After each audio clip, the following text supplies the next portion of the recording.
What's up, Squid Boys? Today I'm having a little intermission from my Let's Play. I'm playing the Mesopotamia map, and I'm in spot sieging the city of Baghdad, where I thought this would be the perfect time to give a review of this map. Now, number one, what is the Mesopotamia map? Well, first of all, the Mesopotamia map is an event in the scenario rotation. You have to keep an eye out for it, and then you'll see it here. If you look for it now and it's not there, this is why. Now, in the game information, it's pretty standard, differences being random selection, no coalitions, and there's a minimum rank. Minimum ranks are always great if you want to get away from multi-account users and just beginner players. It's still not amazing, but you're not going to get like brand new first day players. The map itself is unique because everyone has a starting location, and this starting location cannot be attacked. You can't even put spies in your enemy's starting location. So it gives you a unique base to draw from. The goal of the Mesopotamia map is to take 4 cities. Taking a city here at Tikrit, there's also a city up north, and here, here,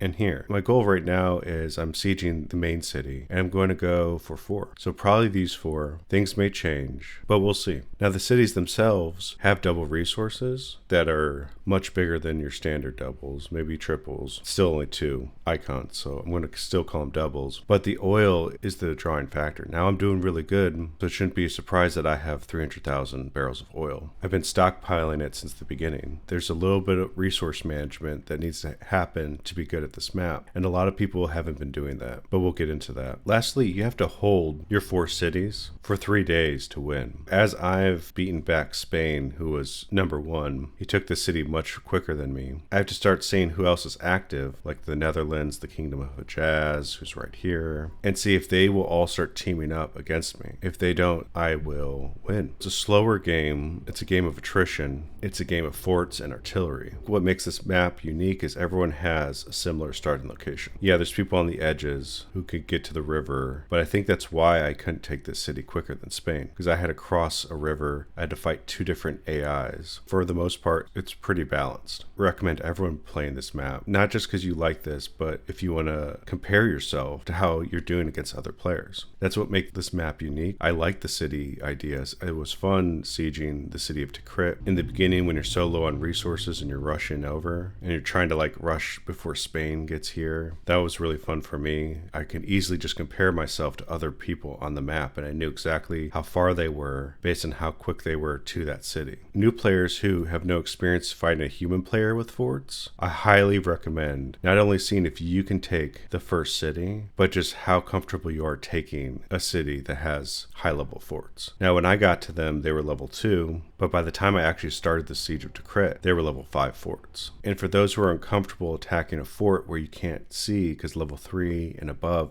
makes them invisible, this is a great experience to fight someone in a level 5 fort. You can start seeing the mechanics of the game. How long does it take for a level 5 fort to get destroyed with a 100+ army defending it? I'm emphasizing this because it's day 33. In an hour, it's going to be day 34. The Kingdom of Hejaz, you can see the smoke right here, just took this city. This is his first city. Now, this alone is why I recommend this map. Can you get to the city first? Can you get there at a decent time? Now, I wasn't first, but I thought that was unique and interesting. I have ways I would do it much better too. Furthermore, since everyone's in a very similar boat, you should be looking at people and be like, how's their kill ratio? Abyssinia has a great kill ratio, but he's never taken a city yet. I also have a decent kill ratio, but not as much as his. I recommend doing this. 1, you look at people's kill ratio. 2, you try to get to the city center, not attack the city, but get to the city center. See who else got to that city center before you, who's about to get there. Take the first suburb, do the same thing. Who else got there? Then the city center. I was quite surprised, how quickly some people got it. Spain got it, 5 days before me, which was really embarrassing. Others just got it now. Some people fought the AI. He became a mega country by himself, and the AI's just taken over all of this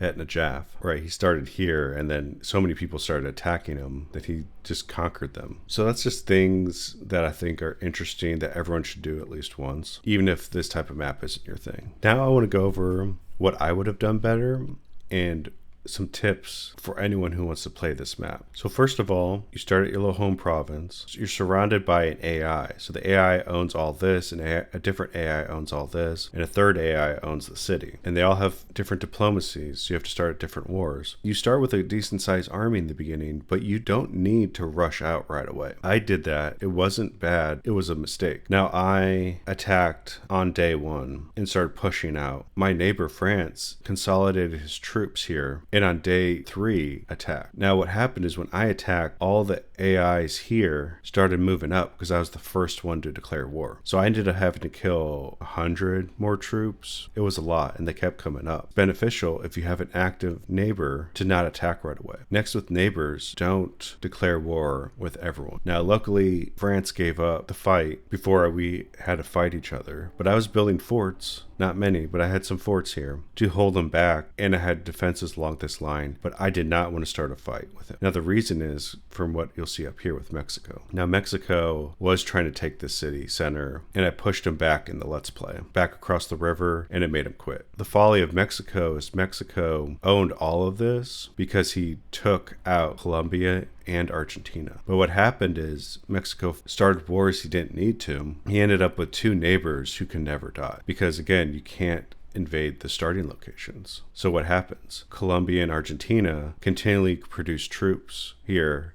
and they keep just attacking and sending them out. They're AIs, it's not that hard. Colombia actually would come back every 4 or 5 days. I don't know if he did that on purpose or if he was just curious, but he'd come back and then you would just see him take more land. Mexico had a disadvantage by starting too many wars with neighbors. It's going to happen, right?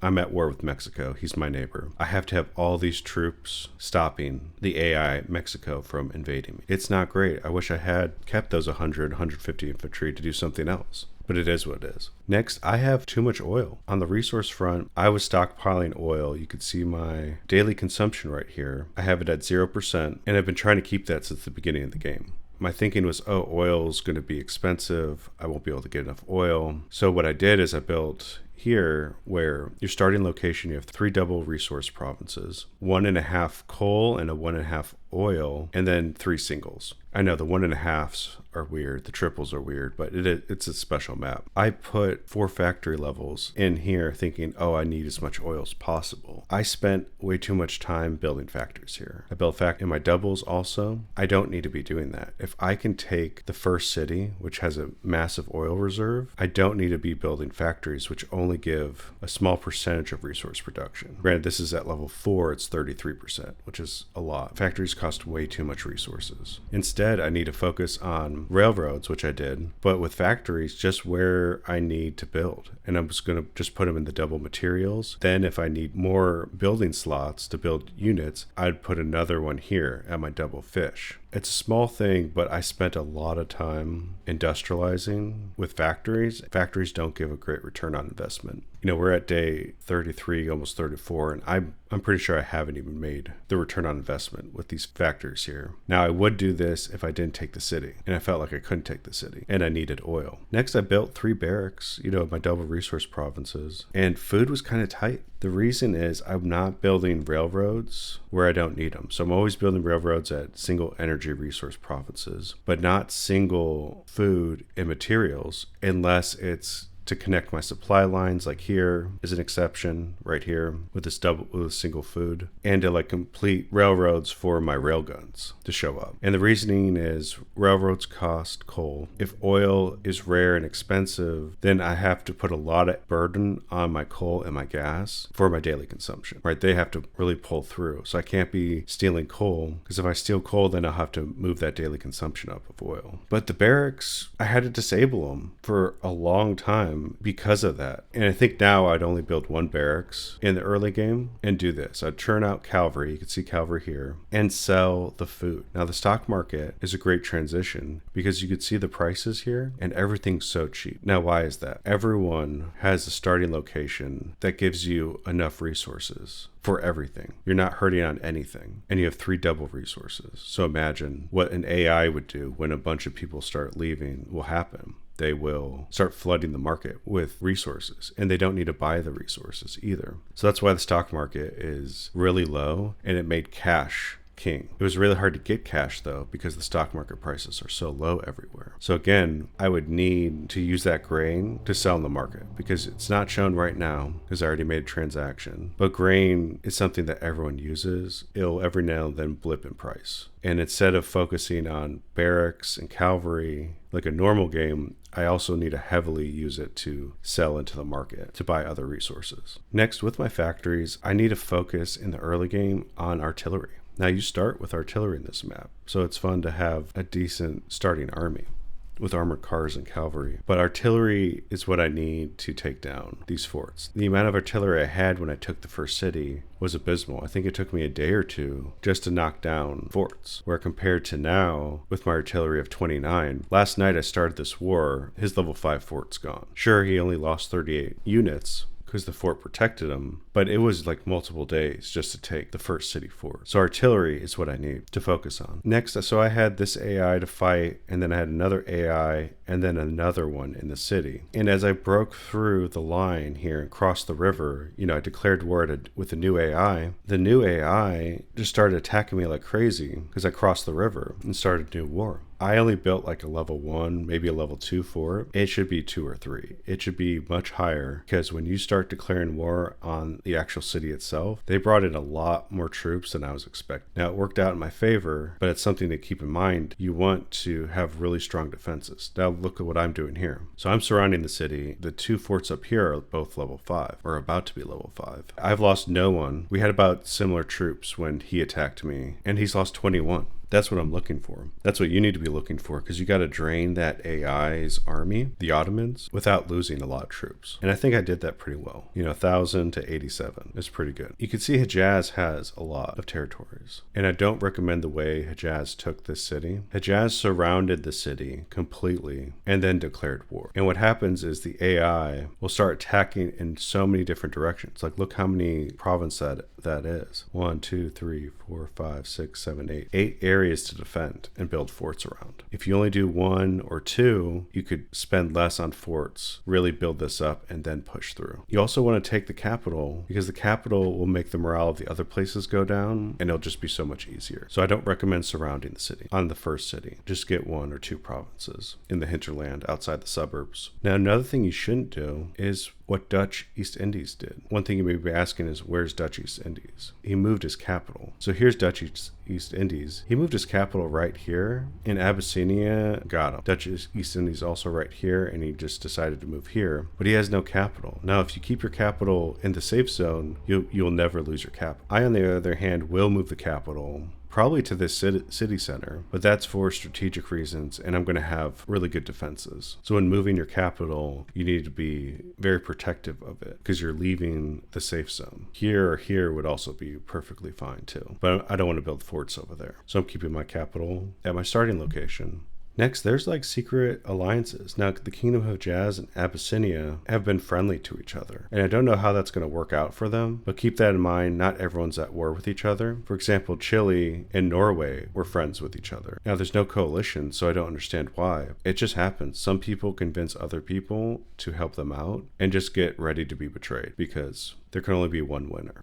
These guys combined are much stronger now if I have to fight them. Now, my last point is this map made me have to think about resources in a different way, which I think gives great experience to adapting your playstyle. Needing to focus on oil so much because it's scarce really put the emphasis on managing my resources properly. For example, I built harbors all over the river because harbors don't have an upkeep of coal like a railroad does, like the railroad does here, but it still gives me that morale boost and the resource production. So I was able to maintain a high morale through the harbors by not expanding a lot. I know this looks like a lot now, but by not expanding a lot in the beginning of the game, because each time you expand, your daily consumption goes up by 2,400 each province. I was able to maintain positive oil for a lot of the time. Now, I did overkill, but I can tweak that now. I can tweak how I build. And oil's only scarce if you don't have a city. Overall, I like this map. I think this was really interesting. I recommend everyone playing it at least once.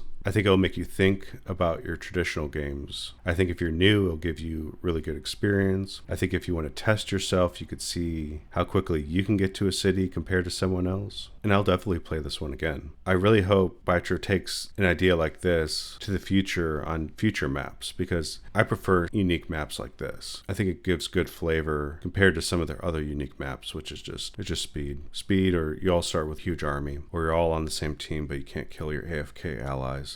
Things like that. This is great. All right, I'll talk to you Squid Boys later.